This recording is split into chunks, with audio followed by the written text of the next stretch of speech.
नमस्कार दोस्तों, आप सभी का स्वागत है ई नोशन में और हमारे अध्याय 6 में। जैसा कि हम करवा चुके हैं, पिछला चैप्टर हमारा हो चुका है दोस्तों, यायावर साम्राज्य, और उसमें चंगेज खान की बात कर चुके हैं। मतलब इस तरीके से वो चैप्टर हमारा पूरा कंप्लीट हो चुका है। अब हम बात करने वाले हैं 3 वर्ग चैप्टर से। जैसे नाम से ही पता चल रहा है दोस्तों, जिसमें हम 3 वर्गों की बात करने वाले हैं। अलग अलग वर्ग, कौन कौन से वर्ग होंगे उनकी बात करेंगे दोस्तों। चलिए, अगर आप हमारे चैनल पर नए हैं तो जल्दी से जल्दी चैनल को सब्सक्राइब जरूर कर लीजिए और बेल आइकन दबा दीजिए, जिससे हमारे चैनल के जितने भी सारे नए वीडियो हैं उसका नोटिफिकेशन आपको तुरंत मिल सके। नोटिफिकेशन मिलता रहेगा दोस्तों आप सभी को। और जो भी पुराने स्टूडेंट्स हैं वो सभी आशा करता हूँ कि नोट्स बना रहे होंगे, और नए स्टूडेंट्स को भी बता दूं दोस्तों कि आप सभी नोट्स जरूर बनाइए। नोट्स बहुत हेल्पफुल होते हैं, जिससे आपको आगे भी काम आता रहे, रिवीजन करने में आपको कभी प्रॉब्लम ना आए। चलिए हम बात करते हैं 3 वर्ग। 3 वर्ग बेसिकली है क्या? ये 3 वर्ग जो है, यूरोप में फ्रांसीसी समाज मुख्यतः 3 वर्गों में विभाजित था। जैसे कि हमारे देश में जानते हैं आप सभी जाति व्यवस्था है, ऐसे ही यूरोपियन कंट्रीज में वर्ग व्यवस्था थी।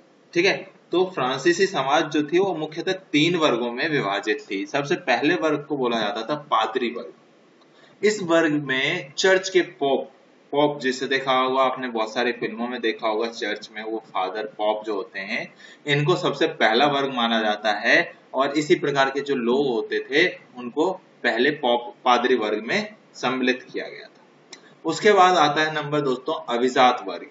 अभिजात वर्ग में कौन कौन आते हैं? अभिजात वर्ग में सामंत, जमींदार और धनी व्यापारी वर्ग शामिल थे अभिजात वर्ग। और सबसे अंतिम वर्ग जो है वो उसको बोला जाता था कृषक वर्ग। इस वर्ग में किसान और मजदूर आदि इस प्रकार के जितने भी लोग थे वो सारे शामिल थे। दास, ये सारे इसी में आते थे दोस्तों। अब देखिए, बात करते हैं, ये जो होता है बहुत इंपॉर्टेंट बात होती है कि इतिहास के स्रोत कहाँ से मिले हैं, हमें जानकारी कहाँ से मिली है, किस चीज से ये जानकारी मिली है। आप सभी इन पॉइंट्स को लिखते जाइए और रिवीजन भी कीजिएगा। और मैं इसके बाद जब भी हमारा सिलेबस ये कंप्लीट होगा तो आपको करवाऊंगा क्वेश्चन आंसर बेस्ड टॉपिक्स करवाऊंगा, और ऑब्जेक्टिव टाइप्स भी करवाऊंगा। बहुविकल्पीय है, 1 नंबर, 2 नंबर, 3 नंबर, 5 नंबर, इस प्रकार के क्वेश्चंस, अलग अलग टाइप्स के बहुत सारे क्वेश्चंस करवाऊंगा, जिससे आपको एग्जाम में क्वेश्चन के नेचर पहचानने में दिक्कत ना हो और आसानी से आप अच्छे से अच्छे मार्क्स ला सकें। चलिए बात करते हैं इसके स्रोत। भूस्वामियों के विवरण, सबसे पहला स्रोत। मूल्यों और विधि के मुकदमों के दस्तावेज, जैसे कि चर्च में मिलने वाले जन्म, मृत्यु और विवाह के आलेख, ये है। चर्च में प्राप्त अभिलेखों ने व्यापारिक संस्थाओं और गीत व कहानियों द्वारा त्योहारों व सामुदायिक गतिविधियों का बोध कराया। उसके बाद हम बात करने वाले हैं दोस्तों फ्यूडलिज्म, सामंतवाद। आखिर ये सामंतवाद था क्या? पहले तो हमने स्रोत की बात कर ली, वर्ग की बात कर ली। इस चैप्टर में हम इन तीनों वर्ग की बात करने वाले हैं, इनकी विशेषताओं के बारे में बात करने वाले हैं दोस्तों। आप सभी पॉइंट्स जरूर लिखते जाइएगा। चलिए अगला पॉइंट डालिए, सामंतवाद। अब देखिए, सामंतवाद जो है वो जर्मन शब्द फ्यूड से बना है। फ्यूडलिज्म जैसा कि मैंने बताया वही है, फ्यूड से बना है। फ्यूड का अर्थ बेसिकली है भूमि का टुकड़ा, भूमि का टुकड़ा। सामंतवाद एक तरह के कृषि उत्पादन को दर्शाता है जो सामंतों और कृषकों के संबंध पर आधारित है। सामंतवाद बेसिकली था दोस्तों, जैसे एक हेड होगा और कृषक होंगे। कृषक जब खेती करेंगे उसके खेतियों पर कर लिया जाएगा, तो कृषक लॉर्ड को श्रम सेवा प्रदान करते थे, वही कर जो बोलते हैं उसको, श्रम सेवा प्रदान करते थे, और बदले में वे उन्हें सैनिक सुरक्षा देते थे। तो जो सामंत हुआ करते थे दोस्तों, feud lord, feudalism, feud lord जो होते थे, कृषक लॉर्ड, वो उनको श्रम सेवा प्रदान करते थे, और सामंत जो है उनको सैनिक सुरक्षा देते थे। अगला बात है, सामंतवाद का सर्वप्रथम काम करने वाले फ्रांसीसी विद्वान मार्क ब्लॉक के द्वारा भूगोल के महत्व पर आधारित मानव इतिहास को गढ़ने पर जोर। ये लिखते जाइए, जल्दी जल्दी लिखिएगा दोस्तों। अगर आपको जल्द लग रहा है, मतलब ज्यादा तेजी से मैं बोल रहा हूँ, तो प्लीज वीडियो को पॉज कीजिए और पूरा आंसर अपना लिखिए, पूरे नोट्स बनाइए, उसके बाद फिर वीडियो को आगे देखिए दोस्तों। चलिए आगे बात करते हैं हम, जिससे कि लोगों के व्यवहार और रुख को समझा जा सके। सामंतवाद का प्रथम काम करने वाली, और देखिए आपको एक और चीज बता दूं, आपको ये सारे नोट्स अगर इजीली अवेलेबल चाहिए तो आप सभी हमारे टेलीग्राम ग्रुप पे जाके वहां ज्वाइन कीजिए। ये सारे वहां पर भी अवेलेबल हैं, आपको स्क्रीनशॉट लेने की ज्यादा जरूरत नहीं पड़ेगी, ज्यादा मेहनत करने की जरूरत नहीं पड़ेगी। और अगर किसी को वहां भी असुविधा होती है, किसी को कोई भी जरूरत होती है, तो वहां पर आप बॉक्स में इनबॉक्स में लिख सकते हैं और आपको वो अवेलेबल करवाया जाएगा दोस्तों। चलिए आगे बात करते हैं। जो ये हमारा कौन है, फ्रांसीसी विद्वान मार्क ब्लॉक की बात कर रहे हैं हम। आधारित मानव इतिहास को गढ़ने पर जोर दिया जिससे कि लोगों के व्यवहार और रुख को समझा जा सके।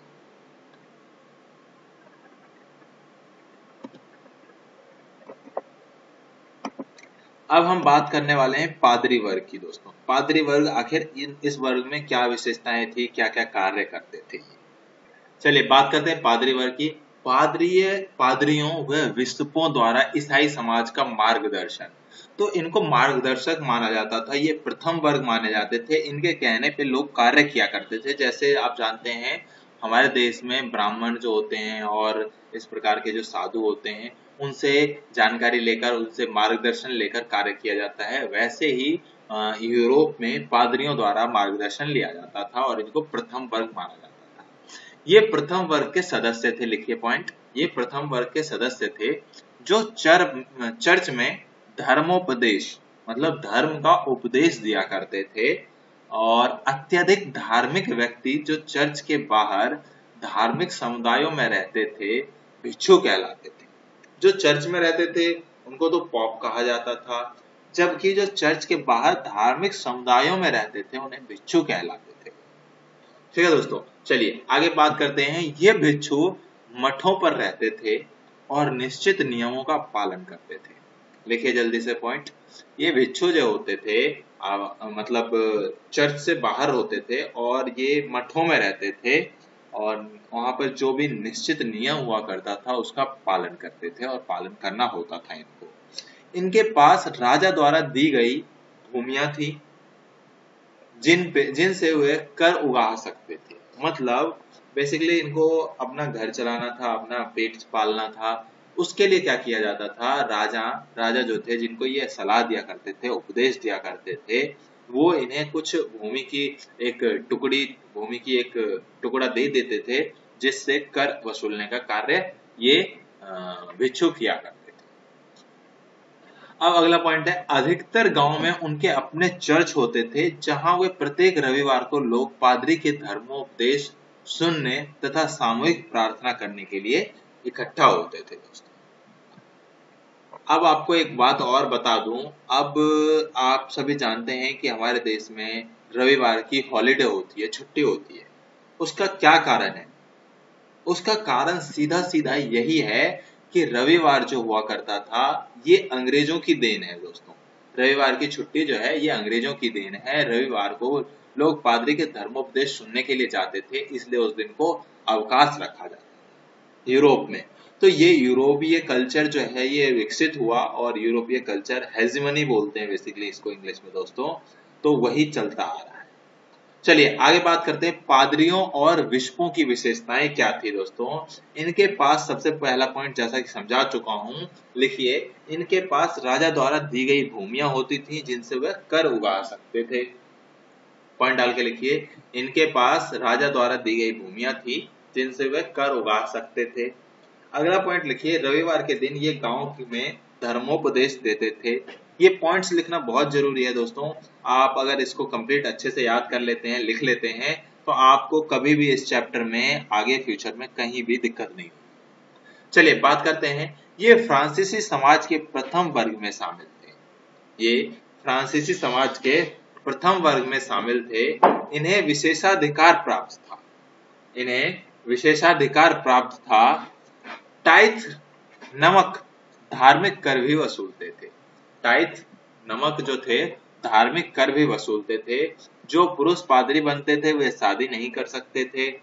धर्म के क्षेत्र में बिशप अभिजात माने जाते थे और इनके पास भी लॉर्ड की तरह विस्तृत जागीरें थी।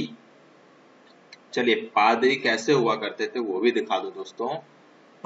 हाँ जी, तो देख पा रहे होंगे दोस्तों, ये इस प्रकार के पादरी हुआ करते थे। और दुनिया का जो सबसे छोटा देश है वो एक पादरी, वहां पॉप ही रहते हैं सिर्फ। ठीक है दोस्तों, उसका नाम आप सभी को कमेंट बॉक्स में लिखकर जरूर बताना है कि उस देश का क्या नाम है, दुनिया के सबसे छोटे देश का नाम। चलिए अगला पॉइंट लिखते हैं, भिक्षु और मठ, इसके बारे में लिखेंगे दोस्तों। चर्च के अलावा कुछ विशेष श्रद्धालु ईसाइयों की एक दूसरी तरह की संस्था थी।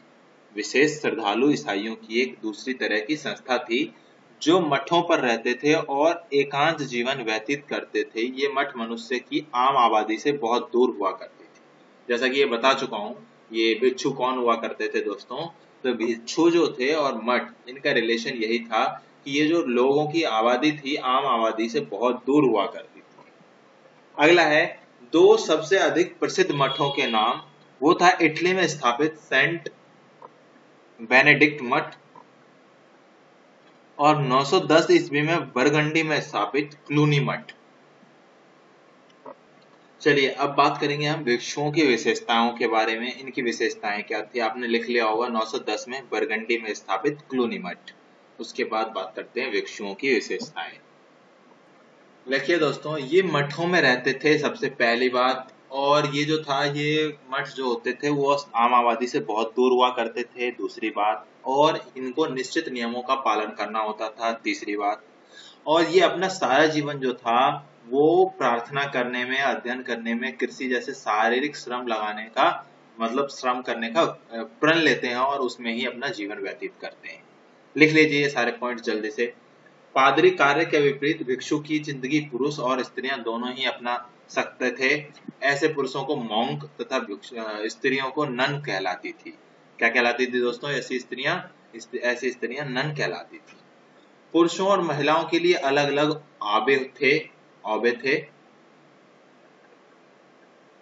औबे जो होते हैं वो मतलब जहां रहते हैं उसको औबे बोला जाता है। पादरियों की तरह भिक्षु और भिक्षुनियों भी विवाह नहीं कर सकते थे। ये भी आपस में विवाह नहीं कर सकते थे, या फिर मतलब किसी प्रकार से भी शादी नहीं कर सकते थे। वे एक स्थान से दूसरे स्थान पर घूम घूम कर लोगों को उपदेश देते थे और दान से अपनी जीविका चलाते थे। चलिए लिखिए।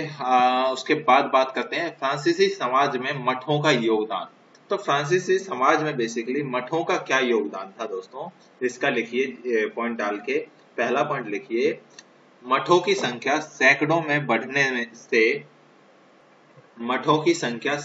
बढ़ने से ये एक समुदाय बन गए जिसमें बड़ी इमारतें और भूख जागीरों के साथ साथ स्कूल या कॉलेज और अस्पताल बनाए गए। इसके बाद है दोस्तों, इन समुदायों ने कला के विकास में योगदान दिया।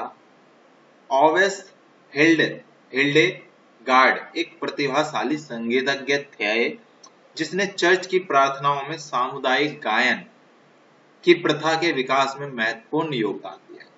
तो जो चर्च की प्रार्थना हुआ करती थी पहले नॉर्मल हुआ करती थी, लेकिन ये ओवेस के आने के बाद वहां पर गायन की प्रथा का विकास हुआ दोस्तों। अब अगली बात करते हैं 13वीं शताब्दी से भिक्षुओं के कुछ समूह जिन्हें फ्रायर कहते थे, उन्होंने मठों में न रहने का निर्णय लिया। तो ये 13वीं शताब्दी से मठों का भी बहिष्कार कर देते हैं और मठों में ना रहने का निर्णय लेते हैं दोस्तों। तो ये सारे हम पहले वर्ग की बात कर रहे थे। पहले वर्ग में जो थे हमारे पादरी वर्ग आते हैं उनकी बात कर रहे थे। अब दूसरा वर्ग आता है दोस्तों जिसको बोलते हैं अभिजात वर्ग। अभिजात वर्ग में जैसा कि आप सभी जानते हैं कौन कौन आते हैं। कृषक तो लास्ट वर्ग है, सबसे अंतिम तीसरा वर्ग। इसमें व्यापारी आते हैं, भूस्वामी आते हैं, इस प्रकार के अलग अलग प्रकार के वो आते हैं सारे। तो यूरोप के सामाजिक प्रक्रिया में अभिजात वर्ग की महत्वपूर्ण भूमिका थी। लिखिए, यूरोप के सामाजिक प्रक्रिया में अभिजात वर्ग की महत्वपूर्ण भूमिका थी। ऐसे महत्वपूर्ण संसाधन भूमि पर उनके नियंत्रण के कारण। तो इनका जो नियंत्रण था वो भूमि पर हुआ करता था। यह वेस्लेज नामक एक प्रथा के विकास के कारण हुआ था। तो ये वेस्लेज जो है एक प्रथा थी जिसके कारण हुआ था दोस्तों। ऐसे महत्वपूर्ण संसाधन भूमि पर उनके नियंत्रण के कारण था, ये लिख लिया आप सभी ने। और इन्होंने वेस्लेज नामक प्रथा का विकास किया, ये भी लिख लिया। अब अगली बात करते हैं, बड़े भूस्वामी और अभिजात वर्ग राजा के अधीन होते थे। बड़े भूस्वामी जो होते थे और अभिजात वर्ग, ये सभी राजा के अधीन होते थे। सैन्य और या लॉर्ड, लॉर्ड एक ऐसा शब्द से निकला है जिसका अर्थ था रोटी देने वाला। दास वेसल्स की रक्षा करता था और बदले में वह उसके प्रति निष्ठावान रहता था। इन संबंधों में व्यापक रीति रिवाजों और शपथ लेकर की जाती थी। तो बेसिकली देख सकते हैं आप, जो राजा हुआ करता था उसके अंडर अभिजात वर्ग और भूस्वामी जो भी होते थे वो सारे आते थे और उनको लॉर्ड बोला जाता था। और जो भी इतने दास होते थे उनकी रक्षा करना उनका कार्य होता था और ये दोनों ही व्यापक रीति रिवाजों और शपथ के साथ कार्य किया करते थे। चलिए अगला पॉइंट है अभिजात वर्ग की विशेषताएं। अब इनकी विशेषताएं क्या थी वो लिख लीजिए दोस्तों। अभिजात वर्ग की एक विशेष हैसियत थी, ये मतलब बहुत ही अच्छी हैसियत के लोग हुआ करते थे। उनका अपनी संपदा पर स्थायी तौर पर पूर्ण नियंत्रण था। तो जितनी भी संपदा हुआ करती थी उन सभी पर इनका नियंत्रण होता था दोस्तों। वह अपनी सैन्य क्षमता बढ़ा सकते थे, उनके पास अपनी सामंती सेना होती थी। ठीक है दोस्तों, ये सारे इनकी विशेषताएं हैं अभिजात वर्ग की।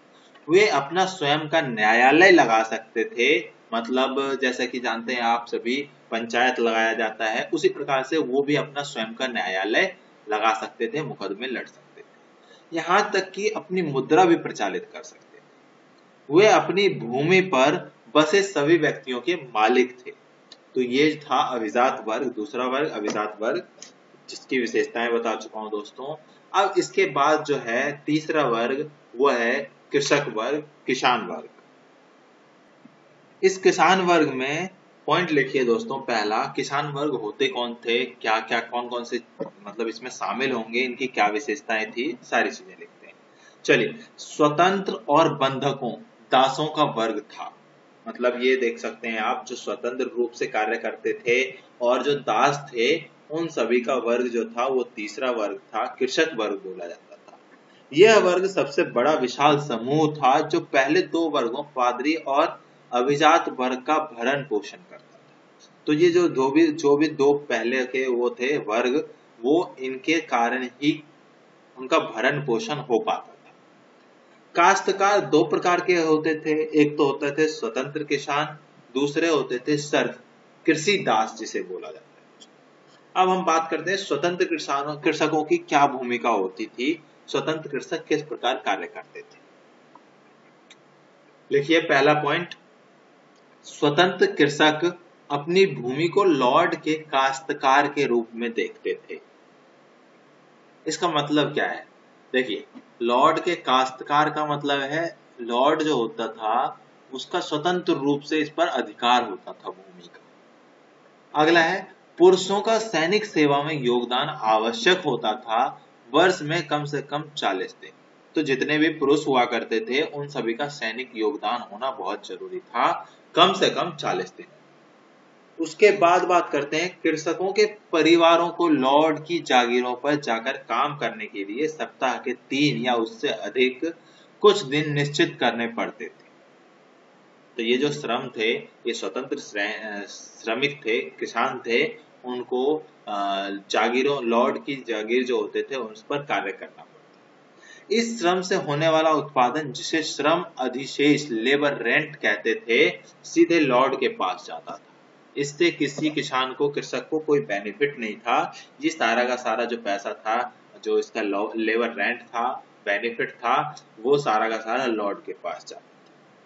इसके अतिरिक्त उनसे अन्य कार्य जैसे गड्ढे खोदना, जलाने के लिए लकड़ियां इकट्ठा करना, बाड़ बनाना आप सभी जानते होंगे दोस्तों, खेतों के चारों तरफ घेराबंदी करना, उसको ही बोलते हैं बाड़ बनाना। और सड़के हुए इमारतों की मरम्मत करने की भी उम्मीद की जाती थी और इनके लिए उन्हें कोई मजदूरी नहीं मिलती थी। तो ये किसी भी मजदूरी मतलब इनको कोई भी मजदूरी नहीं दी जाती थी, ये बिल्कुल मुफ्त में दासों की तरह कार्य किया।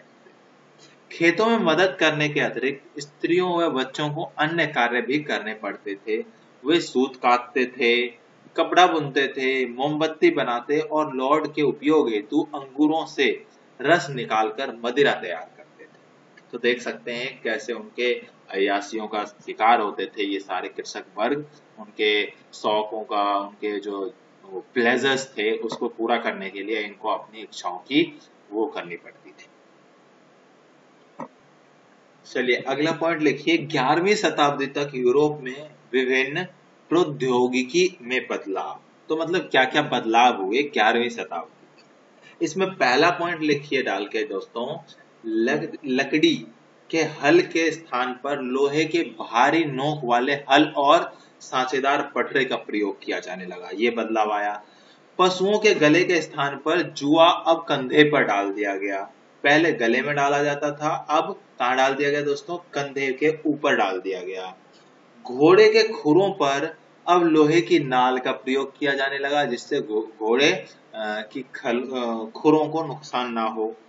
कृषि के लिए वायु और जल शक्ति का प्रयोग किया जाने लगा।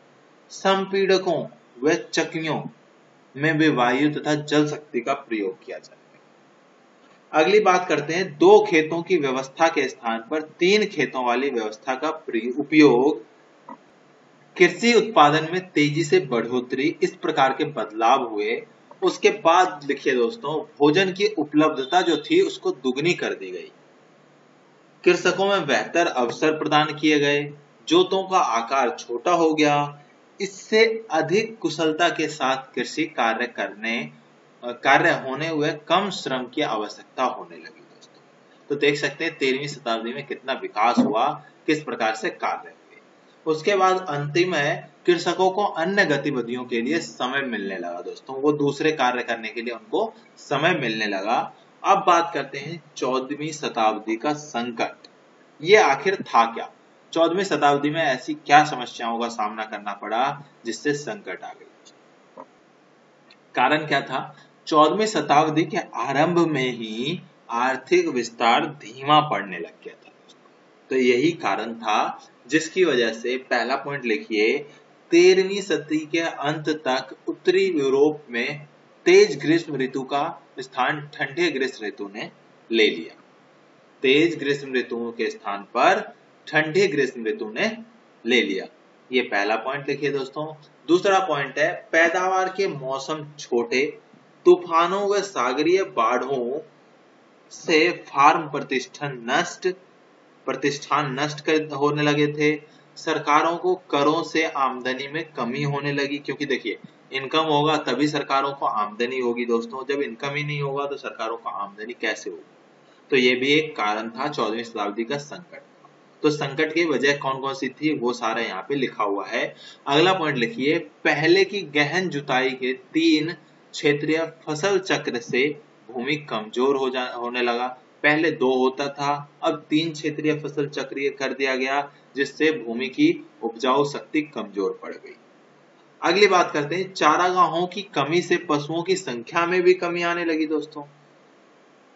उससे अगला लिखिए, जब चारागाह नहीं बचेंगे तो पशुओं की संख्या तो ऑब्वियस सी बात है कम पड़ जाएंगे दोस्तों।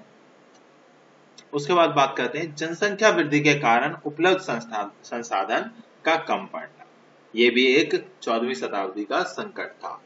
अगला है, 1315 से लेकर 1317 में यूरोप में भयंकर अकाल का सामना करना।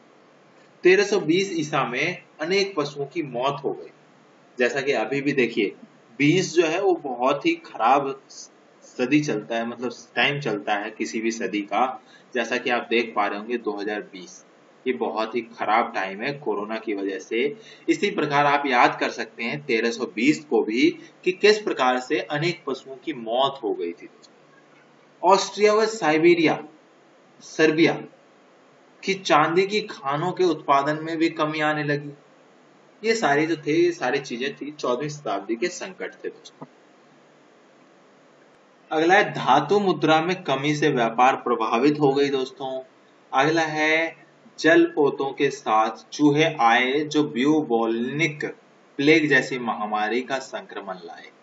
देख सकते हैं ये संक्रमण जो था वो चूहे द्वारा लाए गए थे और उसने कौन से प्लेग फैलाया, ब्यूबोनिक प्लेग, जिससे लाखों लोग ग्रसित हुए और भगवान को प्यारे हो गए और उनको मौत का सामना करना पड़ा।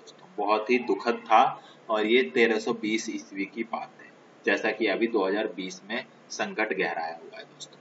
चलिए अगली बात करते हैं हम विनाशशीलता।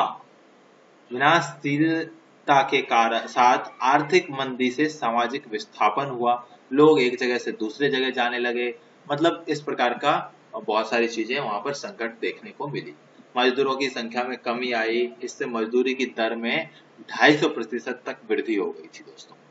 250% की वृद्धि आप समझ सकते हैं, कोई छोटी मोटी वृद्धि नहीं है, ये बहुत बड़ी वृद्धि है दोस्तों, जिसकी वजह से बहुत सारे संकट आए थे 14वीं शताब्दी में। राजनीतिक परिवर्तन क्या क्या हुए थे? राजनीतिक परिवर्तन जो थे, नए शक्तिशाली राज्यों का उदय हो गया दोस्तों, संगठित स्थायी सेना होने लगी, एक स्थायी नौकरशाही और राष्ट्रीय कर प्रणाली स्थापित करने की प्रक्रिया आरंभ कर दी गई। इसी प्रकार से अंतिम पॉइंट है इस चैप्टर का दोस्तों, आप सभी को मैं बता दूं, आप अच्छे से पढ़िए, मन लगा के पढ़िए, हमारा आप सभी के साथ बना रहेगा और हम आपको अच्छे से अच्छे मटेरियल्स प्रोवाइड करने का वादा करते हैं दोस्तों, और हमारे साथ बने रहिए। अभी तक भी अगर आपने चैनल सब्सक्राइब नहीं किया है तो प्लीज सब्सक्राइब कर लीजिए और अपने दोस्तों को शेयर भी कर दीजिए और बेल आइकन जरूर दबा दीजिएगा दोस्तों, जिससे आपको कोई भी नोटिफिकेशन अपलोड होते ही तुरंत मिल जाए। और अब तक तो मैं पढ़ा ही चुका हूँ, आपको अच्छी लग चुकी होगी वीडियो या खराब, जो भी है, जैसा भी लगा होगा, तो अगर अच्छी लगी है तो प्लीज जरूर लाइक कर दीजिएगा दोस्तों। चलिए अगली बात करते हैं, सबसे अंतिम बात, नई शासन व्यवस्था पुरानी व्यवस्था से भिन्न कैसे थी, किस प्रकार थी? शासक अब पिरामिड के शिखर पर नहीं था, जहां राज, भक्ति, विश्वास और आपसी निर्भरता पर टिकती थी। वह अब व्यापक दरबारी समाज और आश्रयदाता अनुयायी तंत्र का केंद्र बिंदु था। ये नई शासन व्यवस्था और पुरानी व्यवस्था में भिन्नता थी दोस्तों। इस प्रकार इस 3 वर्ग जो थे, पादरी वर्ग, अभिजात वर्ग और कृषक वर्ग, इस चैप्टर का अंत होता है और हम इस चैप्टर के क्वेश्चन आंसर्स के साथ भी हाजिर होंगे जल्द ही। पहले सिलेबस कंप्लीट करते हैं दोस्तों, उसके बाद आपको वो सारी चीजें प्रोवाइड करेंगे। तब तक के लिए नमस्कार, thanks a lot, thank you so much for watching this video.